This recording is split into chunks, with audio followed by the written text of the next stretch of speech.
नमस्कार सभी को, हमारे YouTube चैनल पे आपका स्वागत है। आज हम पढ़ेंगे जो हमारा फैमिली लॉ के अंतर्गत object of adopt under Hindu marriage law. इसका मतलब क्या हुआ? इसका मतलब ये है कि आप अगर किसी बच्चे को गोद लेना चाहते हैं तो कैसे लेंगे, है ना। दत्तक, जिसे हम लॉ की भाषा में दत्तक बोलते हैं, है ना। जो प्रश्न आ गया कि दत्तक ग्रहण के प्रभाव क्या हैं, और प्रश्न आ सकता है दत्तक ग्रहण के स्रोत क्या हैं, दत्तक ग्रहण से क्या फ़ायदा है ना। या फिर प्रश्न आ सकता है व्यक्ति जिसको गोद ले रहे हो उसके कैटेगरी, उम्र वगैरह क्या होनी चाहिए, तुम गोद ले सकते हो। तो वहाँ जो लॉ में वर्ड यूज किया गया है वह गोद नहीं, दत्तक शब्द उपयोग किया गया है। इसीलिए आपको उसी डिफिनेशन में बताएंगे, क्योंकि हम आपको यहाँ पे दत्तक की जगह जो गोद लेना बता देंगे तो वहाँ पर वो प्रश्न मिलेगा नहीं, आपको कभी नहीं मिलेगा। क्योंकि वहाँ तो सीधे सब पूछेंगे दत्तक की परिभाषा बताओ, दत्तक के बारे में, तो दत्तक गोद कैसे ले सकते हैं, दत्तक को अडॉप्ट कैसे कर सकते हैं वगैरह वगैरह पूछ सकता है ना। तो यहाँ पे हम ओरिजिनल लॉ के डिफिनेशन में बात करेंगे। तो आपका ये जो चैप्टर है वो फाइनल चैप्टर है। उसके बाद हम मुस्लिम लॉ पे चर्चा करेंगे। इसमें बहुत सी कहानियाँ हैं, बड़ी फंटेस्टिक कहानियाँ हैं, मिल के चर्चा करेंगे। लेकिन उससे पहले इस पर बात करते हैं। अब आपका फैमिली लॉ LLB 3 ईयर्स का ये क्वेश्चन बनता है कि object of adoption under Hindu law, है ना। अब इसमें क्या बोला गया है, दत्तक ग्रहण के उद्देश्य। ठीक है, कोई व्यक्ति, दत्तक मतलब गोद लेना, है ना। शिशु को गोद लेने के उद्देश्य क्या होते हैं व्यक्ति के? शिशु, कोई व्यक्ति गोद ले रहा है किसी बच्चे को, तो उसके उद्देश्य क्या होते हैं? तो उसका पहला उद्देश्य होता है धार्मिक, दूसरा लौकिक। लौकिक मतलब क्या होता है पता है? लौकिक का मतलब है संसारिक, लौकिक का मतलब है संसारिक।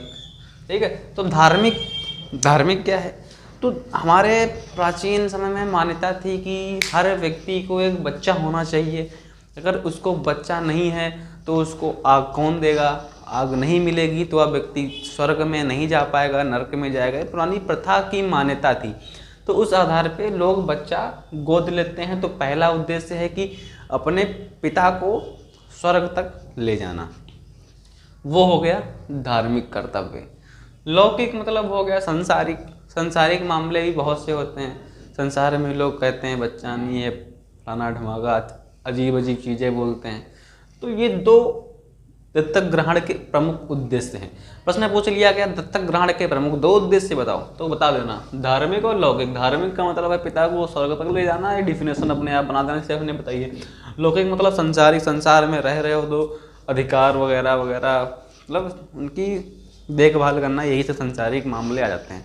ठीक है, फिर बात कर लेते हैं दत्तक के परिणाम और प्रभाव। दत्तक ग्रहण कर रहे हैं तो उसके परिणाम क्या हो सकते हैं और उसके प्रभाव क्या हो सकते हैं, ये सब बहुत इंपॉर्टेंट है। तो चर्चा कर ही लेते हैं अब हम। जैसे कोई दत्तक है, कोई व्यक्ति है, कोई या मतलब बालक है, शिशु है, उसको हम गोद लेना चाहते हैं तो उसके प्रभाव क्या होंगे, परिणाम क्या होंगे, वो सब बताया गया है। देखो, दत्तक ग्रहण के दिन वह बच्चा, मतलब जिस बच्चे को आप गोद लेने जा रहे हो उसी दिन से वह बच्चा आपका हो जाएगा और उसके जो पुराने माता पिता होंगे उनसे सारे अधिकार खत्म हो जाएंगे। ये पॉइंट नंबर 1 में बता दिया गया। किसमें? पॉइंट नंबर 1 में। दत्तक ग्रहण के दिन वह बच्चा ग्रहित पिता या माता का होगा, उसके पुराने जो माता पिता होंगे सारे अधिकार उसके समाप्त हो जाएंगे। नंबर 2, दूसरे परिवार के सभी अधिकार समाप्त होंगे। जिस परिवार का पहले था वो उसके सारे अधिकार समाप्त हो जाएंगे। फिर वो क्लेम भी नहीं कर सकता कि अब हम जाके सुप्रीम कोर्ट या सिविल कोर्ट, हाई कोर्ट में क्लेम कर देंगे कि हमारा बच्चा आपने ज़बरदस्ती गोद ले लिया है। क्योंकि गोद लेने से पहले सारी जो सेक्शंस होते हैं उनका पूरा रजिस्ट्रीकरण होता है स्टैंप वगैरह पे, तब वो बच्चा गोद मिलता है। तो दूसरे परिवार के जो अधिकार होंगे वो सब समाप्त हो जाएंगे, एक भी अधिकार नहीं बचेगा।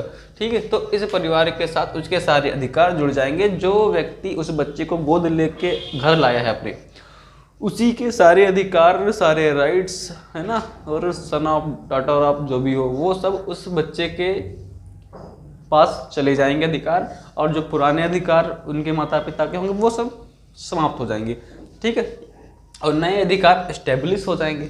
फिर बात कर लेते हैं नंबर 3 पॉइंट की। गोद लेने से पहले संपत्ति जो थी वह बाद में भी रहेगी। जैसे कोई बच्चा है, उसको पावर ऑफ अटॉर्नी बना दिया किसी ने, है ना, कि ये बच्चा 18 साल का होगा तो संपत्ति है इसकी हो जाएगी, तो वो सब पावर ऑफ अटॉर्नी वगैरह सब वैसा ही रहेगा, है ना। और जो उसके कोई मतलब जैसे देखा नहीं हमने गाँव में कोई लोग अपने संपत्ति फिक्स करते कि ये बच्चा 18 साल का हो जाएगा संपत्ति, तो वो वगैरह वगैरह जो संपत्ति थी उस लड़के की वो उसी व्यक्ति को मिल जाएगी, वो गोद लेने के बाद भी वो नियम कानून लागू रहेगा कि वह संपत्ति उसको दे दी गई है। गोद लेने से पहले संपत्ति जो थी वह बाद में भी रहेगी। फिर बात कर लेते हैं नंबर 4 पे, दत्तक शिशु कोई संपत्ति नहीं ले सकता, है ना। तो दत्तक शिशु है, जैसे हमारे 4 भाई हैं या फिर कोई मतलब अन्य उठा लो, वह एक शिशु गोद लेके आया, अब हमारे भाइयों में ज़मीन बढ़ गई है, बची नहीं है, दत्तक शिशु क्या लेगा? कुछ नहीं लेगा, क्योंकि उसके अधिकार क्षेत्र में कोई संपत्ति नहीं बची हमारे पिता के पास जो देंगे उसको। तो वही मामला यहाँ पे, दत्तक शिशु कोई संपत्ति नहीं ले सकता जो किसी अन्य व्यक्ति में पहले से ही निहित हो। अब कोई संपत्ति है पहले से ही उसमें निहित हो गई, तो इसके पास देने के लिए कुछ बचा ही नहीं, तो क्या देगा? तो वह संपत्ति का अधिकारी नहीं हुआ, क्योंकि वह सब पहले ही संपत्ति किसी को दे दी चुकी है, मतलब दी जा चुकी है या फिर दे दिया है, ऐसे समझ लो आप।